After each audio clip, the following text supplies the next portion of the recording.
que es divertido, que es fácil y que es muy rentable a la hora de las preguntas. Bueno, ahora no tenéis que hacer nada más que luego repasar un poco mañana hematología, luego infeccioso y ya está.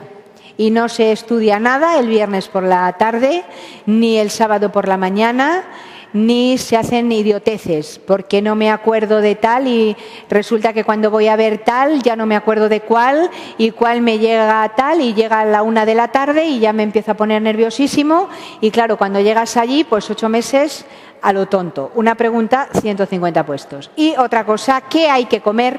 Que ya os lo dije, no os olvidéis de comprar en estos 3 días que tenéis, bien barato. Yo recomiendo cosas baratas, pero no es por lo barato, sino por lo rentable. Hay que comer pasta y pescado. No es que yo iba a comer, no. Vas a comer pasta y pescado. Porque luego, si no lo haces, hay, ¿por qué no lo haría?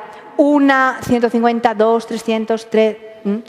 Pasta y pescado. ¿Por qué? Porque los preparadores de grandes masas de opositores de todas las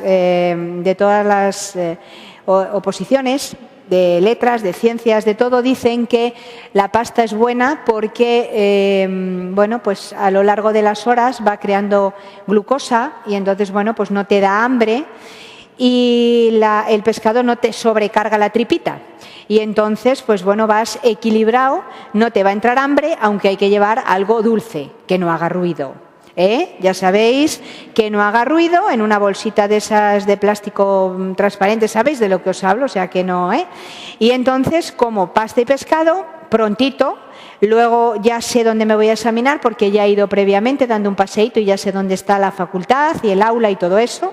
Y si no lo he hecho, todavía hay tiempo. De otras cosas ya no, pero de eso sí.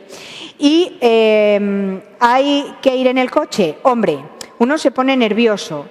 Uno tiene que coger o va andando, que es una buena cosa, ejercicio aeróbico, o bien ir en taxi, porque bueno, no te crea tanto estrés como donde aparco, donde no aparco, tendré sitio, no tendré, el hombre te deja allí, ¿verdad? Y se acabó. Deja allí el bultito y el bultito ya tiene que hacer el MIR. También andando es una buena cosa, va a ser bueno, las previsiones indican que el sábado va a ser bueno, con lo cual vais a poder ir andando, tenéis que salir pronto de casita y cuando lleguéis allí, pues por lo menos con media hora, 3/4 de hora de antelación y como el clomifeno, Nada, no oigo nada. Oye, ¿tú te acuerdas de lo que nos dijo fulanito de tal y cual? Clomifeno, no oigo nada. No oigo nada. Cuando te sienten allí, fulanito, usted el carné, que no se os olvide el carné, cosas han pasado, porque todo lo tenemos muy preparado, pero los nervios y todo eso, pues bueno, llevamos el carné, tú pasas allí, esperas a que el señor / señora te dé el librito, te pones allí y dices, fríamente, 8 meses, yo puedo, ni soy mejor ni peor que nadie, pero me lo merezco. Va a haber justicia, pelín de suerte también. Me han dicho que tengo muchas preguntas repetidas, no veo ninguna o no voy a ver ninguna, pero aquí están y van a salir y el subconsciente te va a decir que es sarcoidosis se seca y es corticoide y es estadio 2 y es tal y es cual. Y están ahí, nadie se lo inventa, ahí están miradas y reguete miradas y cotejadas por otros exámenes, con lo cual me voy a asegurar ya que voy a aprobar y ahora tengo que sacarlo porque lo que quiero y donde quiero, porque me lo merezco. Y eso es lo que tenéis que llevar en la cabeza. Y cuando una pregunta hay, no vale ahí. Pasas al siguiente y pasas al siguiente, a lo mejor hay 5 ahí seguidos. Bueno, anda y qué, pero luego puede haber 25 que hay que bien, luego una regular, luego tal, y ese es el examen. Y luego, bueno, lo de las netas, netas, depende de cómo vaya a ser el examen, vosotros ya sabéis controlar las situaciones perfectamente, de qué netas, no netas, sabéis cuándo una pregunta es difícil, porque sabéis de lo que se habla con una pregunta difícil, no es una pregunta difícil la tiroiditis de Kerbein, pero sí el linfocito T si va y hace no sé qué tal y resulta que el killer viene y todas esas cosas y dices, bueno, bien, pues nada, ese del killer, por si acaso, ¿entre 5 contesto? No, ¿entre 4? No, ¿entre 3? Va, entre 2 siempre. Y entre 1, pues qué suerte, y ojalá sean para las 200. El tiroides se localiza aquí, a nivel del espacio infraoideo. Este es el hueso oioides y aquí está localizado el tiroides. Recordar, importantes ya, las estructuras anatómicas que están relacionadas con el tiroides. Los nervios laringeos recurrentes, cuidadito, para que si me operan no me dejen con voz bitonal, porque la lesión del nervio laríngeo recurrente produce voz bitonal. También me pueden dar alteración a nivel del sistema calcio, porque están las paratiroides aquí, también me pueden producir un hipoparatiroidismo. Nace del suelo de la boca, va descendiendo hasta el espacio infraoideo, y recordar que a veces estos vestigios embriológicos que quedan uniendo la base de la lengua con el istmo del tiroides son responsables de los quistes tirosglosos y, más raros, a nivel lateral del quiste braquial. 2 lóbulos con un istmo, las paratiroides responsables del metabolismo fosfocálcico. El tiroides está lleno de células foliculares. La célula folicular, dentro está la molécula de tiroglobulina. ¿Y cómo se produce todo esto? Se capta el yodo, se mete en el coloide tiroideo, se oxida en el coloide tiroideo y se internaliza dentro de la molécula de tiroglobulina. La unión del yodo oxidado con la tirosina forma la monoyodotirosina y la diyodotirosina. Una diyodo con una monoyodo forma la T3, 2 diyodo forma la T4. Aquí quedan almacenadas durante 2-3 semanas o salen al plasma directamente por un transporte pasivo. Aquí era activo, aquí pasivo, pasan al plasma, circulan vehiculadas más o menos por una proteína específica que es la TBG. El tiroides es la única fuente de T4, solo el 20% de la T3 producida diariamente en el tiroides. La T3, sin embargo, tiene una vida media más corta y es mucho más potente. Cuadros, ¿qué decir ya de estos cuadros? Todo dicho. Síndrome de la T3 baja, situaciones en las que no conviene acelerar el metabolismo, conviene disminuir el catabolismo. La vida fetal y senil, ayuno, malnutrición, enfermedades sistémicas cualquiera, trauma físico, estado posoperatorio, propiltiuracilo, dexametasona, propanolol y amiodarona y contrastes radiológicos. Las hormonas tiroideas para hipotiroidismo y hipertiroidismo estimulan el metabolismo basal, crecimiento lineal del organismo, fomentan el crecimiento y desarrollo del encéfalo y aumentan el consumo de los carbohidratos en los tejidos.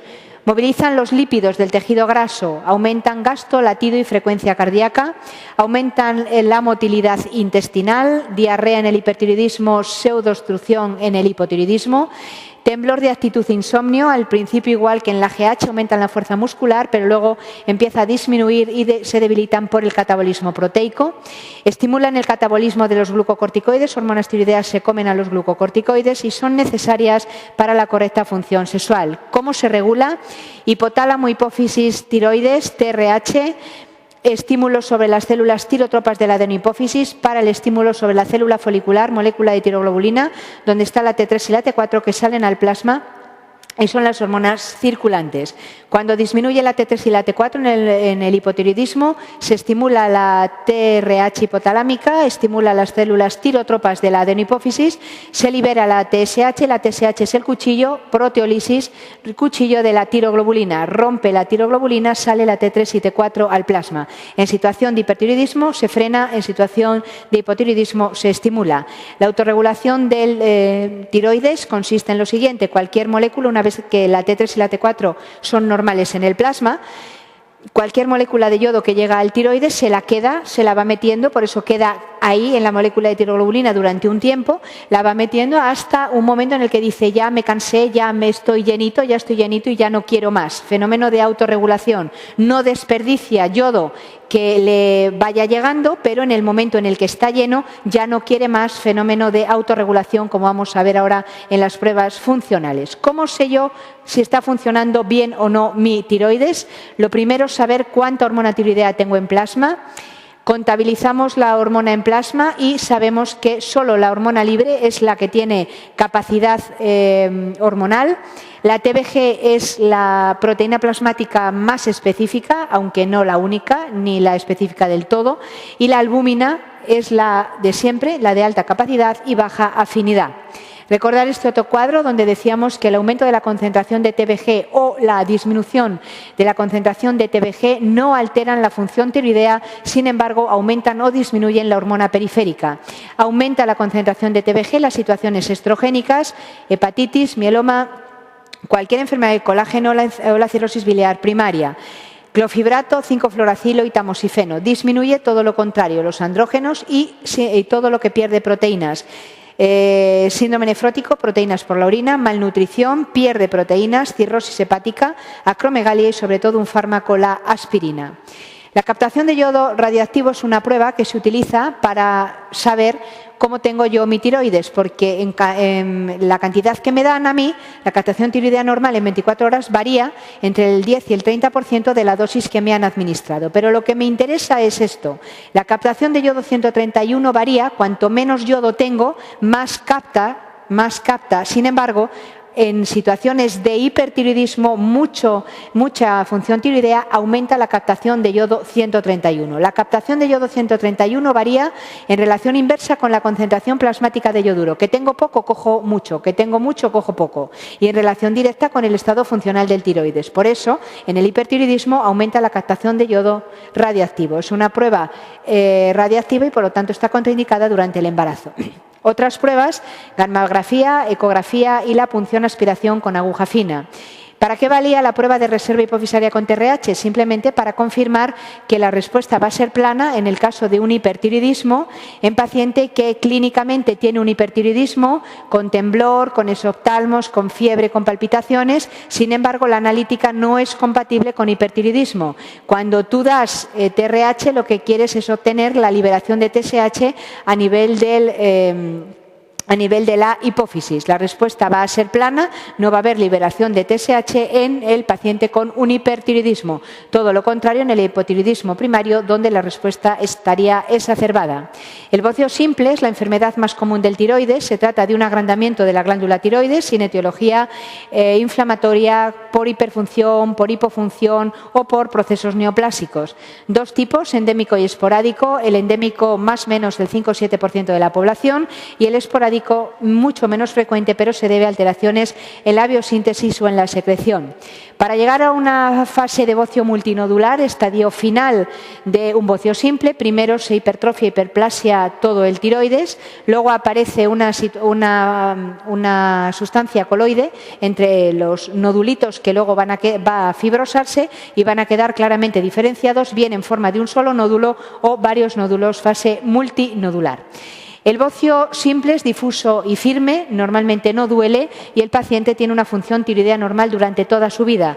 Muy poquitos, solo con déficit de yodo intenso, caerían en un hipotiroidismo, o los bocios tóxicos multinodulares, donde probablemente algún nodulito se hiciera autónomo, puede producir una clínica de hipertiroidismo. Sin embargo, el bocio puede ir creciendo y puede dar clínica local por compresión. Puede producir ese signo de Pemberton, que es parecido al síndrome de vena cava superior, donde el paciente está como abotargado con circulación colateral. Aparece fundamentalmente en los grandes bocios retroesternales por el aumento y por la compresión de estructuras anatómicas que pasan por ahí, digestivas y respiratorias. La ronquera por compresión del nervio laríngeo recurrente, cuidado si hay una neoplasia debajo y importante que, como me está comprimiendo estructuras importantes, cuidado, hay que hacer un TAC, una resonancia y, sobre todo, para la función respiratoria, las medidas del flujo respiratorio. El tratamiento del bocio simple no deja de ser una inflamación y la hormona tiroidea que yo doy, recordar de forma exógena, lo que hace es inhibir a la TSH. La TSH es el fenómeno trófico que me hace crecer a mí el tiroides. Si a mí me dan hormona tiroidea, me están inhibiendo la TSH, por lo tanto, regresaría la inflamación del tiroides. Por lo tanto, lo que tengo que dar es hormona tiroidea. Siempre tener en cuenta que la hormona tiroidea es una hormona que aumenta mucho el catabolismo y, por lo tanto, cuidado con pacientes pluripatológicos o con pacientes ancianos. El tratamiento quirúrgico también se maneja en el tratamiento del bocio simple, pero es menos importante, o sea, menos frecuente hacerlo, porque únicamente se debe hacer en sospecha de malignidad, problemas de compresión o problemas estéticos. El tratamiento sería la extirpación de los dos lóbulos maselismo, intentando preservar las paratiroides para evitar un hipoparatiroidismo. Y, como me quedo sin tiroides, dosis supresoras con levotirosina. Otras veces nada, porque si no tienes criterio de tratamiento quirúrgico, hay fases avanzadas, el paciente no está como para una intervención quirúrgica, actitud expectante y el radioyodo, tratamiento del bocio en fases multinodulares, que no puedas hacer otro tratamiento, sobre todo no puedas hacer cirugía, y en pacientes con edad avanzada. Hacemos un descanso y seguimos.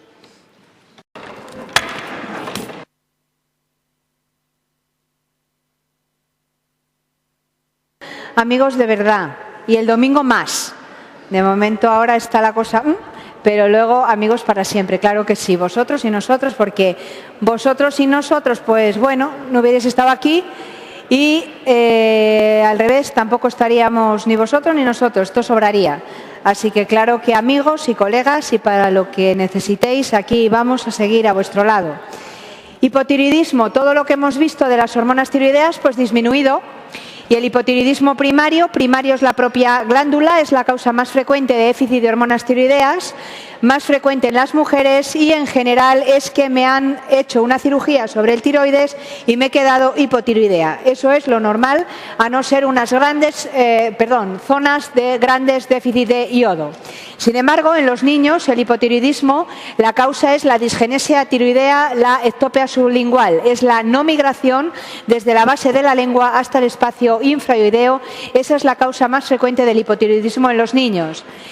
El paciente hipotiroideo tiene astenia, el paciente tiene aumento de la sensibilidad al frío, peso normal aumentado por el aumento de la sustancia mucoide, voz ronca y áspera. Piel e infiltración mucoide, esa sensación como de agua debajo de la piel. En la coloración cutánea pálido-amarillenta por el aumento de los carotenos y reducción de la secreción sudorípara.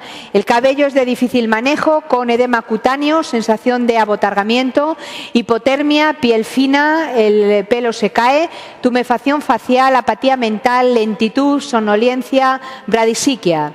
El pelo corporal tendente a la caída y probable asociación del hipotiroidismo con otras enfermedades autoinmunes como el vitíligo, como también lo veremos en el hipertiroidismo. Es curiosa la piel engrosada en el hipotiroidismo y la tendencia a estar amarillenta por el aumento de los carotenos, uñas de aspecto quebradizo, se rompen con facilidad, piel engrosada, como se ve que está como más aumentada por el depósito de la sustancia mucoide. Disminución del gasto, latido y frecuencia cardíaca, probable derrame pericárdico y recordar que en el electro es frecuente la T invertida o aplanada y es una patología con riesgo de intoxicación digitálica. En el aparato digestivo, igual que en el aumento de la GH, de la acromegalia, la macroglosia, no hay motilidad intestinal, estreñimiento, cuadros pseudoclusivos y recordar la acloridria, muy importante, dos patologías autoinmunes asociadas al hipotiroidismo, el vitíligo que acabamos de ver ahora y la acloridria en el probable contexto de una anemia de Addison-Biermer, déficit de vitamina B12 en nuestro medio. Acloridria puede dar la degeneración del adenocarcinoma gástrico. La anemia más frecuente es la anemia de trastornos crónicos, aunque podemos tener macro y microcitosis y esa anemia perniciosa unida con la acloridria.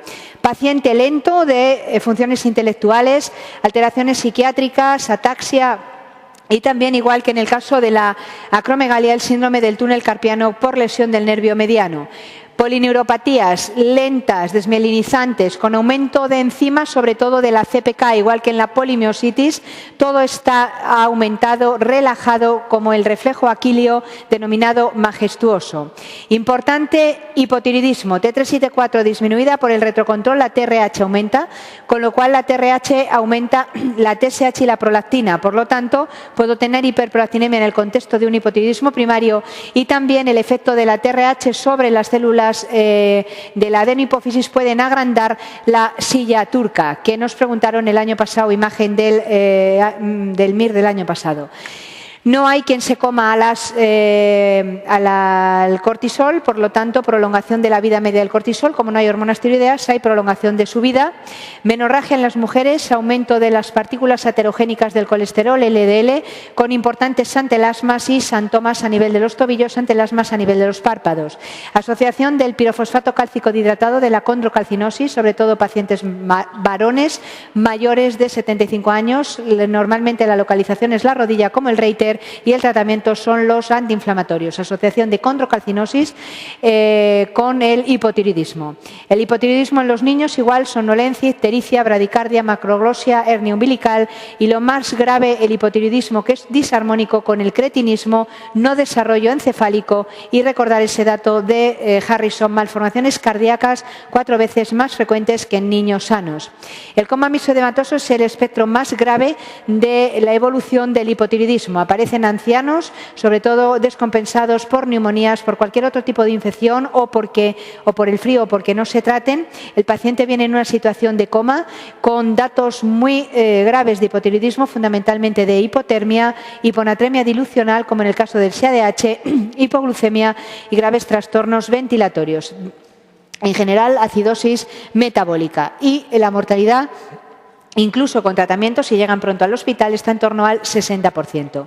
Un hipotiroidismo subclínico es aquel hipotiroidismo en el que yo no noto que soy hipotiroideo porque tengo disminuidas las hormonas tiroideas, pero todavía la TSH está intentando mitigar el efecto del déficit de las hormonas tiroideas y, por lo tanto, es un hipotiroidismo claramente bioquímico sin ninguna otra sintomatología. Suele aparecer asociado a patologías autoinmunes del tiroides como el Graves o el Hashimoto. Graves sería el hipertiroidismo subclínico, Hashimoto, hipotiroidismo subclínico. ¿Cómo diagnostico un hipotiroidismo? Con la cuantificación de las hormonas tiroideas en plasma, T3 y T4 disminuidas, retrocontrol, la TRH aumentada, la TSH consecuentemente por el estímulo hipotalámico también elevada.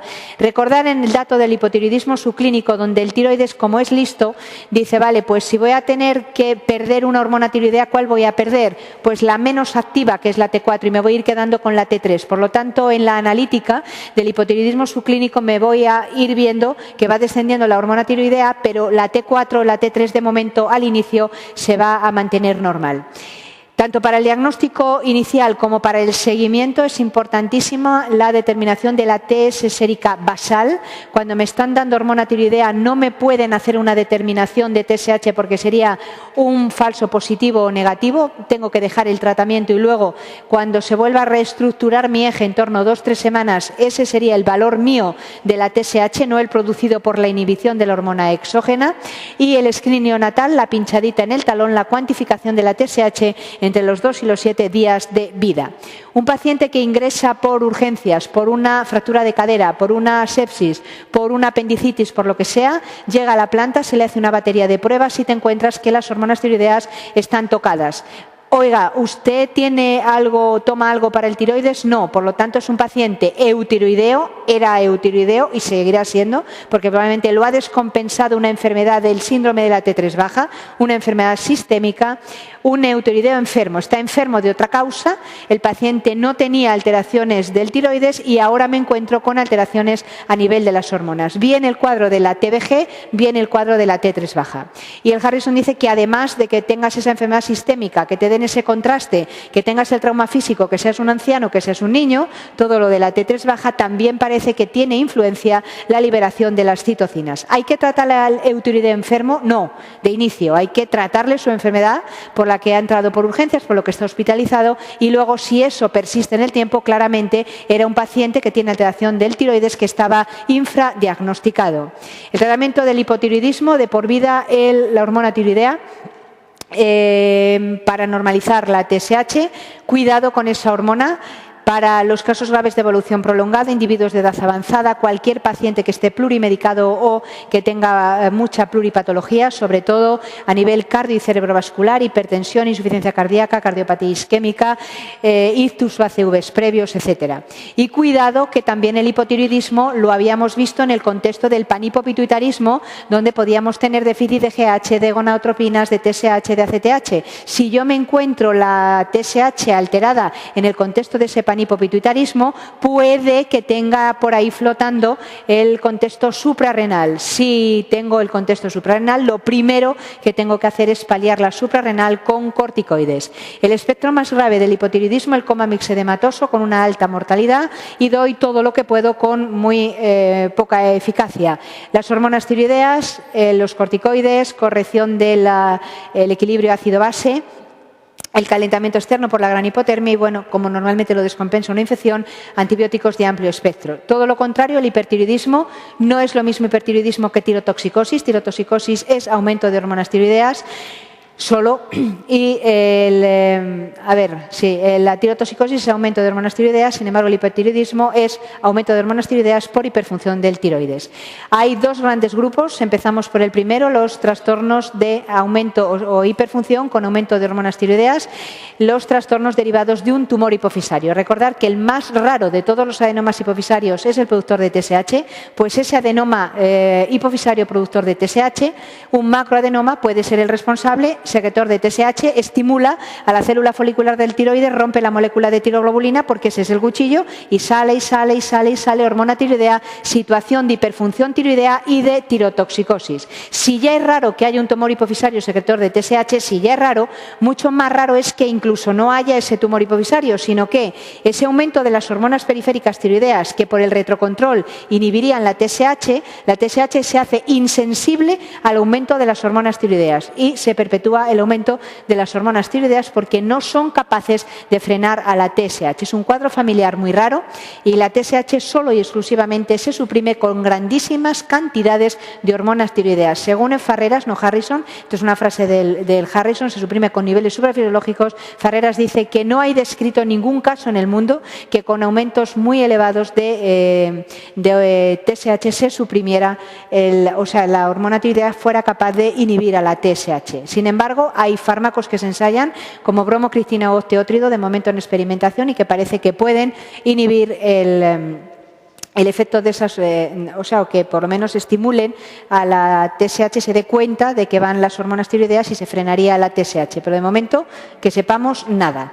Y luego, que no es a nivel de ese tumor, que no es ese cuadro raro familiar, ya es abajo, ya son los tenedores, ya son las inmunoglobulinas que se anclan, que se ponen en la célula folicular y son capaces de romper la célula folicular y la molécula de tiroglobulina. Son anticuerpos, abren y salen, actúan como si fuera la TSH, pero es un cuchillito a nivel del tiroides y sobre todo se producen patologías claramente autoinmunes, porque por eso son inmunoglobulinas, enfermedad de Graves, Hashimoto, mola o tirotoxicosis gravídica.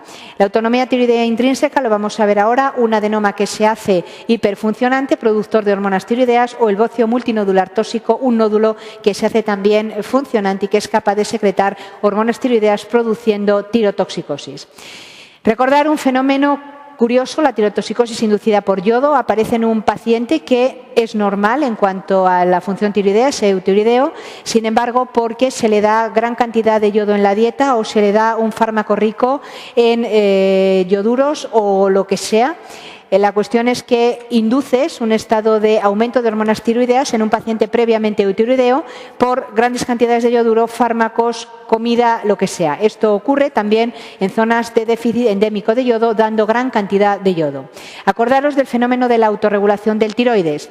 Cuando el tiroides, por el motivo que sea, yo soy eutiroideo y me están dando por el fármaco, por la miodarona, por ejemplo, yodo, pues él lo va cogiendo, hasta el momento en el que dice, ya estoy lleno, vale. Si ya estoy lleno, ya no voy a admitir ninguna molécula de yodo, ninguna, ni la del fármaco, ni la tuya, que me vas a dar en el yodo 131, que era una prueba para ver cómo funcionaba mi tiroides, con lo cual es el único caso de hiperfunción tiroidea en el cual la captación de yodo 131 estará disminuida, porque ya me he llenado de yodo por la comida, por el fármaco, por lo que sea. Entonces, si tú me quieres medir a mí cómo es mi capacidad funcional del tiroides y me das la prueba radiactiva donde metía yodo, ya dijo el tiroides que ya no quería más. Por lo tanto, a pesar de aquella frase lapidaria donde en situaciones de hiperfunción tiroidea aumenta la captación de yodo 131, en este caso sería la excepción preguntada en el examen, captación de yodo 131 disminuida.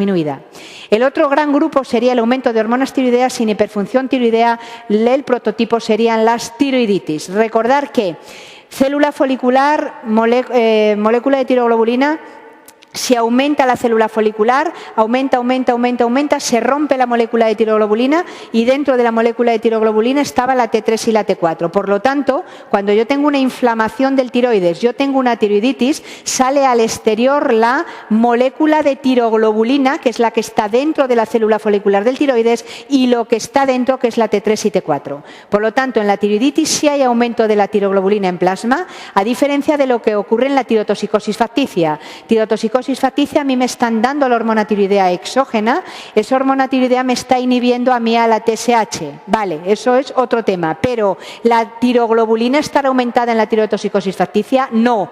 ¿Está rompiéndose algo? No. ¿Dónde se rompe? En la tiroiditis. Aquí es ajeno, es falso, es facticio. Por lo tanto, la tiroglobulina es normal o en algunas ocasiones, como dicen los libros, para no decir que está aumentada, dicen disminuida, pero realmente no ha pasado nada, tiroglobulina normal. La enfermedad de Grace es el prototipo del hipertiroidismo, aparece fundamentalmente en mujeres entre los 20 y los 50 años y aparece o es la forma más frecuente de debut del hipertiroidismo en la infancia y en el embarazo. Etiología: los tenedores que se anclan en la célula folicular y sacan las hormonas tiroideas T3 y T4, una clara predisposición familiar, HLA-DR3 y a veces se une la histología del Grace y el Hashimoto, hashitoxicosis.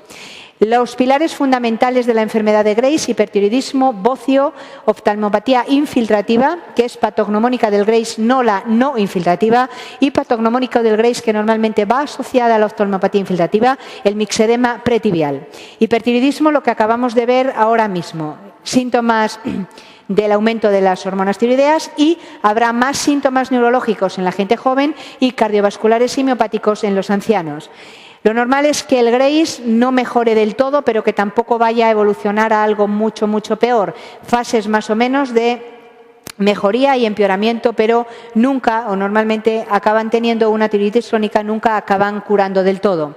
Las alteraciones generales, pues el aumento de las hormonas tiroideas, intolerancia al calor, sudoración, todo lo contrario al hipotiroidismo, pérdida de peso por el aumento del catabolismo, vitíligo, igual que en el hipotiroidismo, las uñas frágiles, la rotura sobre todo por el centro de la uña, la acropaquia tiroidea, como en la fibrosis bronquiectasia es el cáncer de pulmón, acropaquia tiroidea también en el hipertiroidismo, aumento del latido fuerza, la taquicardia, fibrilación auricular, ese roce de Miss-Lerman que simula mucho al roce pericárdico de la pericarditis seca, miocardiopatía, insuficiencia cardíaca congestiva de alto gasto que en ancianos puede conducir a la muerte, diarrea motora por la alta motilidad en el intestino, nerviosismo, irritabilidad, insomnio, temblor de actitud, fácil de diagnosticar al poner los dedos sobre tu mano, hiperreflexia, parálisis periódica hipopotasémica en el contexto del hipertiroidismo, oligoamenorrea en el aparato genital a diferencia de la menorragia del paciente con el hipotiroidismo.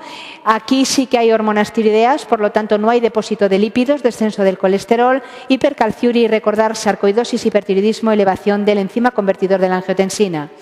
Otro pilar fundamental en el diagnóstico de la enfermedad de Grace, el bocio, que suele ser difuso, simétrico y liso, que puede desviar las estructuras anatómicas si va creciendo, como el bocio simple, y a veces se nota, si está muy vascularizado, un latido o un flémito sobre el tiroides.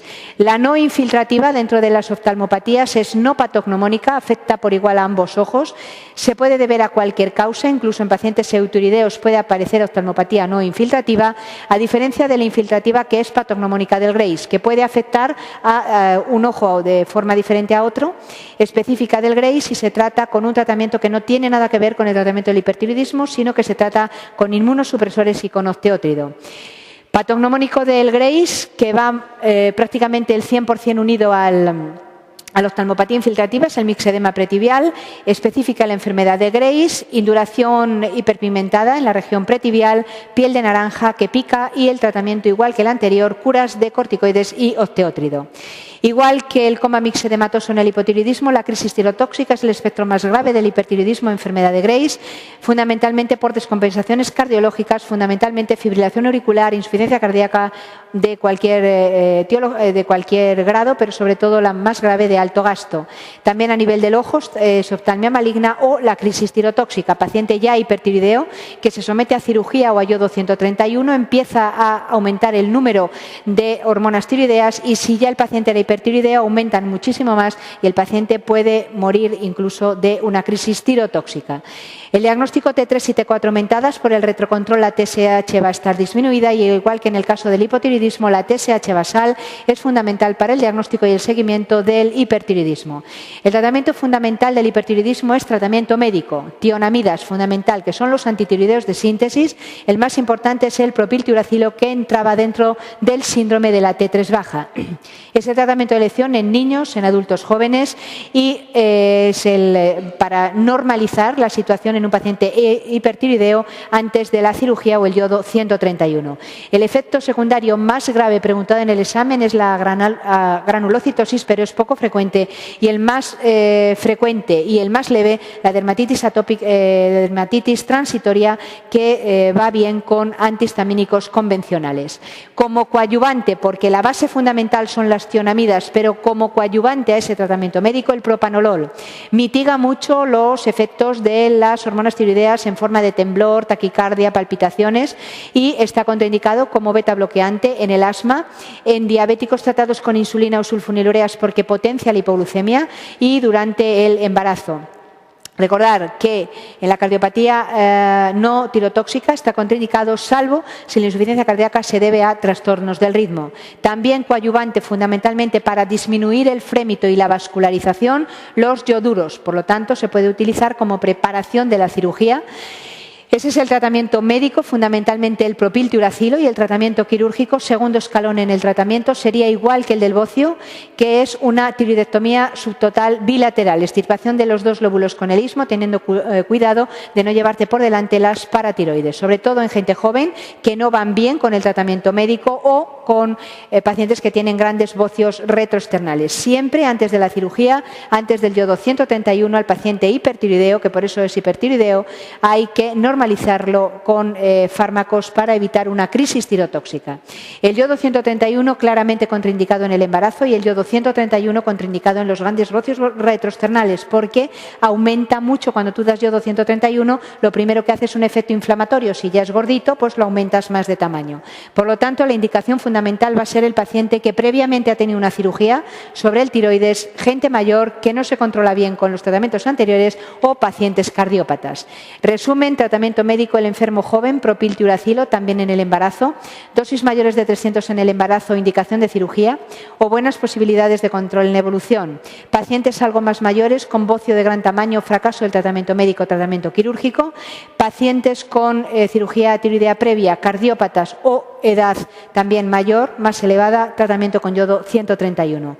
No tiene nada que ver cómo evoluciona la oftalmopatía infiltrativa y el mixedema pretibial del resto de los dos datos del bocio y del hipertiroidismo en el paciente con una enfermedad de Graves. Por lo tanto, muy importante saber que no va a ser el mismo tratamiento y el tratamiento fundamental van a ser los corticoides y el osteótrido. Los dos, el mismo tratamiento, los corticoides, el osteótrido, los corticoides, el osteótrido. De la crisis tirotóxica, igual que en el coma mixedematoso, todo con mal pronóstico, fármacos, propiltiuracilo, yoduro, propanolol, dexametasona, líquidos, enfriar al paciente, oxígeno, ventilación al final, para casi nada. El adenoma tóxico, enfermedad de Plummer, gente joven, sobre todo mujeres. Fijaros, este es mi tiroides inicial, el de la línea discontinua, y aquí se me desarrolla a mí un nódulo que es capaz de secretar hormonas tiroideas. La T3 y la T4 inhibe a la TSH, por lo tanto no me va a mantener la TSH, como no la tengo, no me mantiene mi tiroides inicial, sino que se va reduciendo poquito a poquito y me va quedando así de chiquitín.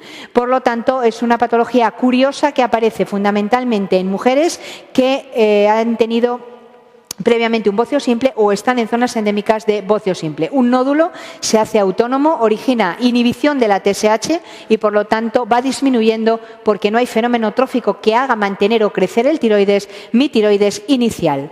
La fase de nódulo isofijante caliente o el adenoma tóxico se trata isofijante y caliente nada, y el adenoma tóxico no se trata como el bocio ni como el bocio del Graves. Se trata con hemitiroidectomía. En un sitio está localizado el en un sitio está localizado el nódulo y lo que tengo que hacer es quitar el lóbulo. Es una hemitiroidectomía. Otro tratamiento que no le gusta al Harrison, el radioyodo o inyecciones de etanol bajo guía ecográfica. El bocio tóxico multinodular no es en mujeres jóvenes, es en gente anciana por encima de 70-75 años en portadores de un bocio endémico. es normalmente, como es en gente mayor, predomina la clínica cardíaca y la forma miopática que se llama forma apática del IE. No es un Graves, por lo tanto, lo patognomónico del Graves no hay oftalmopatía infiltrativa ni mixedema pretibial. Es un hipertiroidismo, por lo tanto están aumentadas las hormonas tiroideas y recordar que en el hipertiroidismo la respuesta de la TSH a la TRH es una respuesta plana, confirma hipertiroidismo y también puedo utilizar capta porque tengo muchos nódulos, uno me captará, otro no me capta, uno me capta, otro no me capta, por lo tanto me vale la gammagrafía con contraste. El tratamiento, tiroidectomía subtotal. Fijaros que la única que tiene una cirugía diferente a todas las que estamos viendo es el adenoma tóxico que acabamos de ver, la enfermedad de Plummer. El resto es la tiroidectomía subtotal con la extirpación de los dos lóbulos más el istmo. También, segundo escalón en el tratamiento, el radioyodo. La inflamación del tiroides se llama tiroiditis y recordar para nuestra cabeza, tiroiditis aumenta el tiroides y aumenta la célula folicular, se rompe la célula folicular, está dentro de la molécula de tiroglobulina, sale la tiroglobulina y la T3 y la T4. Por lo tanto, ya sabemos, y no se nos olvida nunca, que en la tiroiditis la molécula de tiroglobulina está aumentada. Las más importantes, las que más nos preguntan, son las subagudas, aunque la más grave de todas es la aguda, fundamentalmente a costa de gérmenes de la piel, como vais a repasar, estreptococo y estafilococo, aunque la segunda causa será la persistencia del seno piriforme. No hay alteración de la función tiroidea y el tratamiento es como una infección, drenaje y antibióticos. Con mucho las más importantes es la tiroiditis subaguda de Kerbein, y la tiroiditis de Hashimoto. La de Kerbein aparece en mujeres jóvenes, la etiología es vírica y la palabra clave en la anatomía patológica es el granuloma. Parece un cuadro viral, como que me encuentro mal, con fiebre, con artralgias. Si tengo datos de aumento de hormonas tiroideas porque es una situación de tirotoxicosis sin hiperfunción del tiroides, yo voy a tener temblor, palpitaciones, en fin, y todo eso luego al final me lo van a controlar bien los beta bloqueantes, pero es como un cuadro viral que desaparece, desaparición del dolor, a veces caes incluso de todo ese aumento de hormonas tiroideas, caes en nada, en 2-3 días, en un hipotiroidismo transitorio que mejora, hay aumento de la VSG, es una tirotoxicosis sin hiperfunción tiroidea, por lo tanto la gammagrafía es blanca. Al final es un cuadro muy banal, con recuperación total tanto de los síntomas como de la analítica. Para el dolor, el tratamiento, ácido acetilsalicílico, cualquier antiinflamatorio. Y para el control de esos síntomas de la taquicardia, del temblor, tal, el propanolol. Como no es una hiperfunción tiroidea, no puedo tratarlo como un hipertiroidismo, por lo tanto no me vale ni los antitiroideos ni la cirugía. La silente linfocítica y linfocitos, si no duele. La etiopatogenia es diferente, no es vírica como la anterior, es autoinmune, aparece en el posparto, y es una tirotoxicosis sin hiperfunción del tiroides, por lo tanto hay captación disminuida del yodo radiactivo. Son linfocitos y no duele. Y recordar que el tratamiento va a ser si duele un poco o si molesta, aunque no duele, porque eso es la definición, por lo tanto el tratamiento va a ser abocado a lo que te dé de sintomatología, tratamiento sintomático. Diagnóstico diferencial con el carcinoma anaplásico, la tiroiditis invasiva o de Riedel. Es una reacción fibrosa que desplaza las estructuras de la línea media. La palabra clave es la fibrosis, tiene un comienzo lento, va aumentando mucho el tiroides con una consistencia pétrea, pero no hay adenopatías satélites como lo va a ver en el carcinoma anaplásico. El tratamiento son los antiinflamatorios, va mal. El tratamiento son los corticoides, va mal. El tratamiento es el tamoxifeno, que parece un antiinflamatorio potente para esta tiroiditis, pero al final va a acabar mal, y el tratamiento va a ser la cirugía.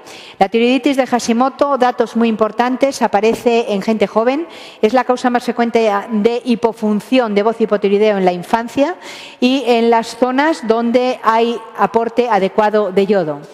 Dos formas en la anatomía patológica, la forma osifílica, que es la más frecuente, con las denominadas células de Ascanacio de Hurle, y la forma fibrosis, la más destructiva y la menos frecuente. Autoinmune, con anticuerpos antitiroglobulina y antimicrosomales, y que cursa con un bocio en una mujer joven, liso, algo irregular, sin dolor la mayoría de las veces y la función tiroidea suele ser normal, aunque muchas de ellas acaban con un hipotiroidismo. Dos datos importantes en la tiroiditis de Hashimoto: la degeneración o hipotiroidismo, que es lo mejor, claro, y la degeneración al linfoma de tiroides. La unión del Graves y el Hashimoto, la hashitoxicosis solo a nivel histológico.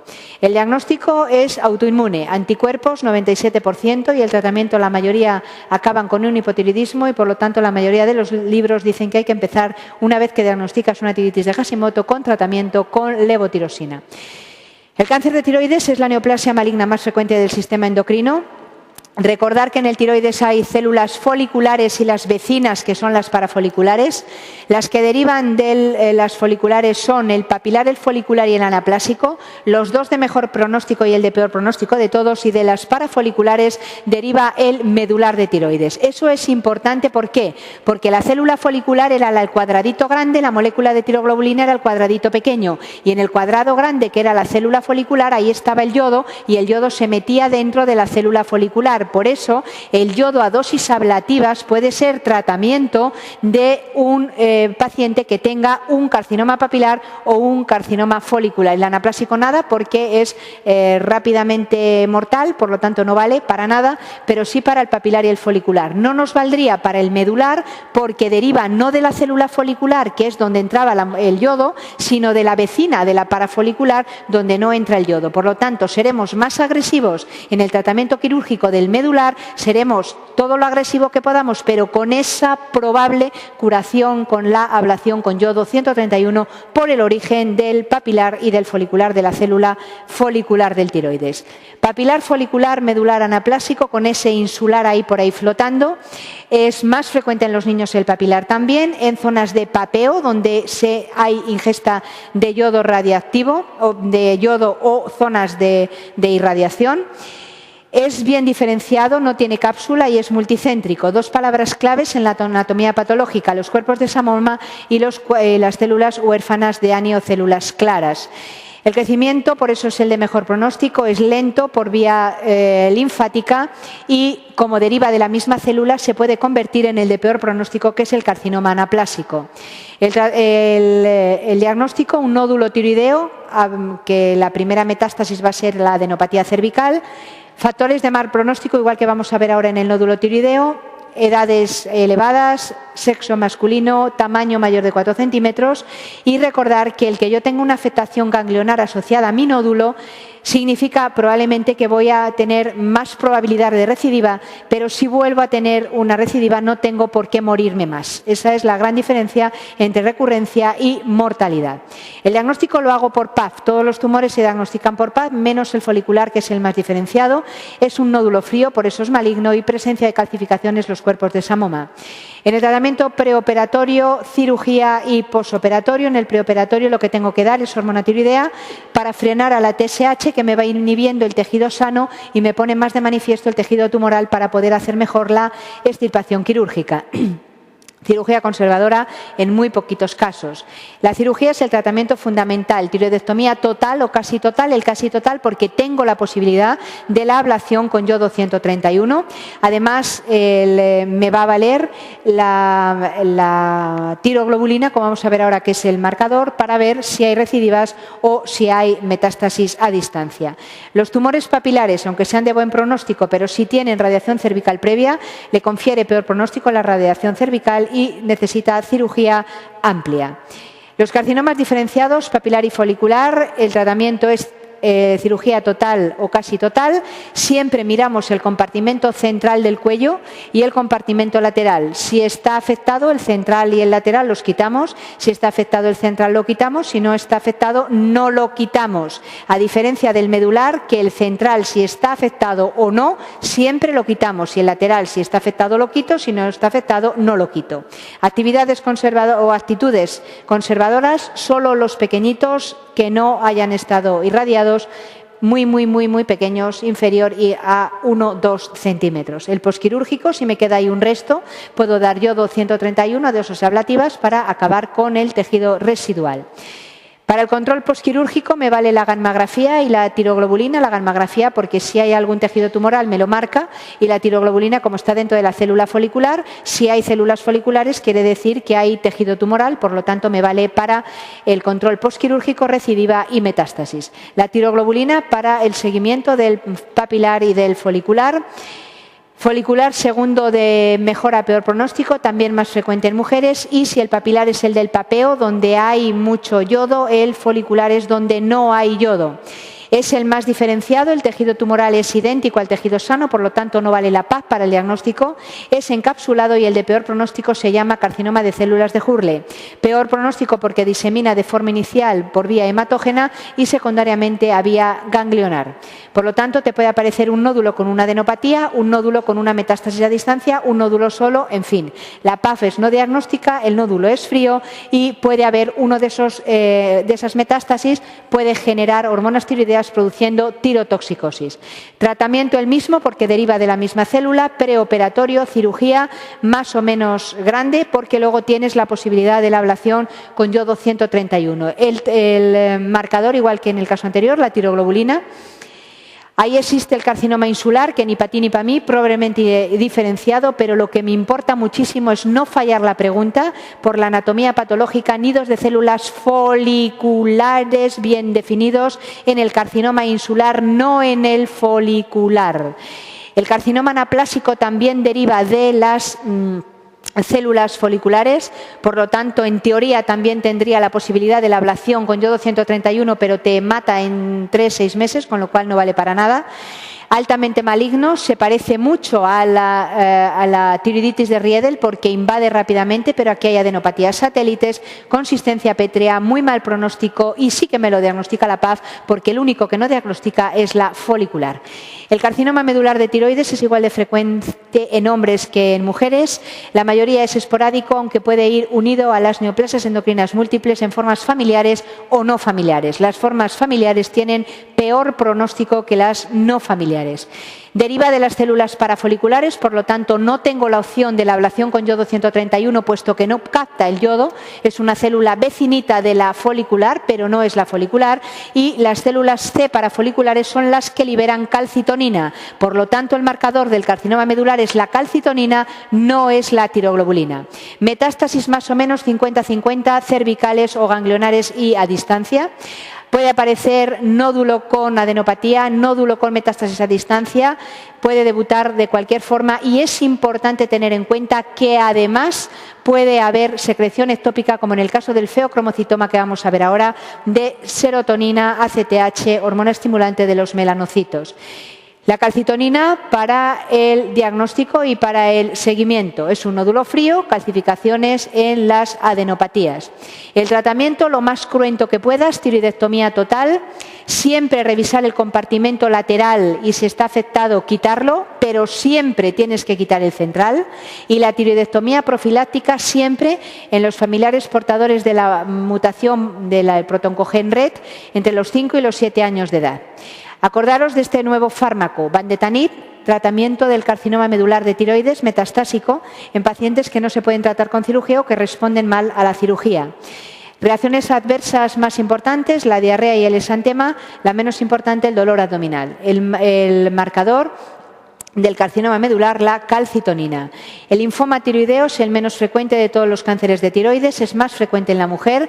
La tiroiditis de Hashimoto puede degenerar a un linfoma, puede aparecer hipotiroidismo asociado al linfoma. En la anatomía patológica hay que recordarla muy bien, es un linfoma B difuso, es un linfoma no Hodgkin, B difuso de célula grande y responde bien como un buen linfoma a radio y quimioterapia. El nódulo de tiroides, la mayoría de los nódulos que aparecen son benignos, el 85% son benignos y son factores de riesgo para malignidad, fundamentalmente el tamaño, por encima de 4 centímetros, crecimiento rápido, ser varón, edades extremas de la vida, nódulo solitario con una linfadenopatía o una adenopatía asociada, que debute con una parálisis de la cuerda vocal por la infiltración, que esté en el contexto de un medular con la calcitonina elevada, con el nódulo frío en la gammografía, una lesión sólida en la ecografía o si yo doy hormona tiroidea que me tendría que hacer regresar el bocio porque inhibe la TSH, no me lo inhibe y sigue creciendo. El procedimiento de elección más importante para el diagnóstico del nódulo tiroideo es la PAF, es la más rentable, la que más información te da y la más barata. Normalmente siempre te dan que la TSH es normal, haces una PAF. Si es maligno, directamente cirugía. Si es sospechoso de malignidad o proliferación folicular, cirugía. Si es quiste, te vale para el diagnóstico y el tratamiento. Si es no diagnóstica, la repites. Si sigue siendo no diagnóstico, tratamiento, cirugía. Si es benigno, consideras de inicio benigno y das la hormona tiroidea para frenar la TSH y disminuir el volumen de la masa. Si no mejora, si no disminuye la masa, no era benigno, era maligno, la cirugía es el tratamiento de